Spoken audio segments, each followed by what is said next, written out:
Hello everyone, this is Dave from Dave's Recent Things. Welcome to Hallo-week. Today we are on, I had to check my notes for a second, day number 6 of our Hallo-week series where we celebrate Halloween for one full week. That's 7 episodes plus one bonus episode right at the very end. Again, celebrating those Halloween wreaths. Why don't I just get started and I'll show you what I made.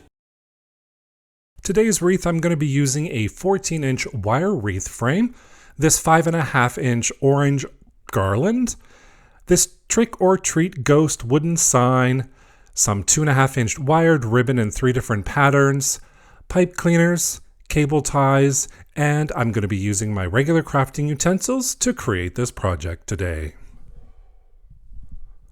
First thing I'm going to do is attach my burlap to my frame with a cable tie, and I'm going to be using the second inside wire and the crossbar or anchor wire as well. So all I'm doing is I am attaching that cable tie. I'm not going to tie it tight or pull it tight. I'm just going to leave a little loop open there, and then I'm going to come to my burlap, gather the end of it, and then I'm going to place that on the underside of the wreath. And I'm going to feed that right through that loop that we created with the cable tie. It's easier to turn it over, feed it through, and then you can pull it nice and tight and make sure that's nice and secure. And then we just cut off the excess. For our ruffle method, I'm going to be using and starting off with the 2 inside holes. And then all you're going to do is you're going to feed one finished end through the inner hole. And in the middle, you're going to finish through with the other finished edge. Then we're just going to line those up, make sure it's nice and even. So the goal here is to kind of fold over that burlap with that wire, which is the second wire in between. So that's right at the middle. And what I usually do is I feed and I pull through the burlap with my right hand, and I gather it all together with my left hand. So I follow that same procedure, and then I stop every now and then just to kind of check to see how full it is. And once I'm happy with that fullness and how it's looking, then at that point is when I finish the first section and move on to the second section. So now we're crossing over that crossbar. We're not cutting our burlap or anything. We're just going to continue on rolling with that one piece, and we follow the same procedure. So we're feeding it through the inside and middle hole, folding that burlap over that second wire, and then I'm just going to feed with my right hand while I gather it together with my left hand, and I just check periodically to see the fullness, to see if it's all nice and even, and then I just keep moving on to the next section, following the exact same procedure, pulling with my right, gathering with my left, all the way around until I finished all 6 of those sections. Once I'm done with those sections, I find my crossbar again, grab another cable tie, feed it through, creating a loop so we're not closing that cable tie tight just yet. I'm going to feed the burlap right through the middle, and then I'm going to pull nice and tight to secure that end. Chopping off the excess and chopping off the excess of that burlap, and there we go. We have our first round all finished of our burlap. And for the second round, this time I'm going to be using the middle hole and the end hole, and I'm going to be using the second wire to feed in between. So to start off, again, we're using another cable tie at that crossbar, creating that loop, and we're going to keep that open again, gathering the deco mesh, feeding it through that loop, and then we're going to pull nice and tight to make sure that end is nice and anchored. Now we follow the same procedure, just feeding through those 2 open spaces with the second wire right in the middle. So again, it's essentially just folding that burlap right with that wire in the middle, feeding it with my right, gathering it with my left, and I'm just going to finish that all the way around, filling up all of those 6 sections. When I'm all done, I'm just going to flip it over again, add that cable tie, and we're going to create another little anchor with our burlap just to make sure it doesn't go anywhere.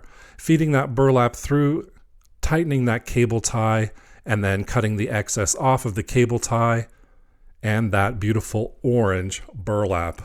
Once it's all done, we can fluff it up, and I love using like a tickling motion with my fingers, like you're tickling somebody and just getting everything nice and fluffed up. Once that's all fluffed up, there you go. We have our orange burlap base wreath ready to decorate. And for some decorations, I am adding this wood sign, and I'm going to be using 3 pipe cleaners and some hot glue such that I can secure that to our wreath frame. So I place hot glue at the reverse side of the sign, place those pipe cleaners in the hot glue. I'm going to use my handy dandy little tool to press them in the glue, and then I'm just going to add a little more glue on top to make sure that sign doesn't go anywhere and it's going to be nice and secured. Once that hot glue is all down, I'm just going to put it to the side to dry. And we're going to continue with our bow. I'm going to be doing my cuts at 13 inches today, and I showed you the 3 different ribbons that I'm going to be using, and I'm going to cut all of those ribbons for the bow at 13 inches. So I have the black ribbon here. I also have a checkered ribbon as well. All of those cuts are going to be at 13 inches. I'm going to be creating tails today, and those will be cut, all 3 of those different patterns, at 18 inches. So in total, for our bow, I'm cutting them at 13 inches. So ribbon number 1 is 3 pieces at 13 inches. Number 2 and 3 are 2 pieces at 13 inches. And for my tails, I'm cutting 2 pieces at 18 inches. To create our bow, I'm just going to have my ribbon face down, so the good side facing down, fold it over, gather it right at the end, having a little bit excess there to hold on to, and placing that right in between my 2 fingers to hold. Then I'm just going to do the exact same thing and make sure that good side facing down, fold it over, come in about maybe an inch, 1/4 inch, and then we're just going to gather it together. And I'm going to finish off gathering all of my ribbon, creating all of the loops for my bow. And this is the last one going in. And then once that's all done, I'm just going to tie a cable tie around the ribbons. I'm not going to tighten it all the way yet because I'm going to add my pipe cleaner. And this is how we're going to attach it to the wreath. Once the pipe cleaner's in there, pull it tight, cut it off, fluff it up, and we have our little bow already. For my tails, I'm just going to dovetail one of the ends, so it's a nice finishing touch. We just fold it in half, cut on an angle, and I'm going to cut all pieces of my 18-inch ribbon. Then I'm going to lay them down on top of each other in a little bit of a pattern, grab a cable tie, and then I'm just going to gather the ends together, have that cable tie wrapped around right at the end, and I'm going to pull it nice and tight to gather those tails together. And I'm going to do this for the second one as well, and you can see our nice long tails are ready to go.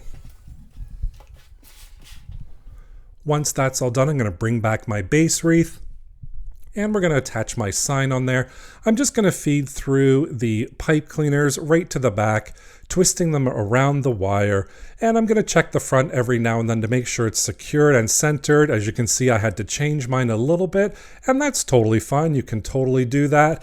We can't always be perfect, right? And then I'm going to finish off twist tying them and securing that sign down and fluffing up my ruffles a little bit more before I add my bow down. And I'm going to do the same thing to attach my bow as I did with the sign, just twisting it around the sign or the wire at the back.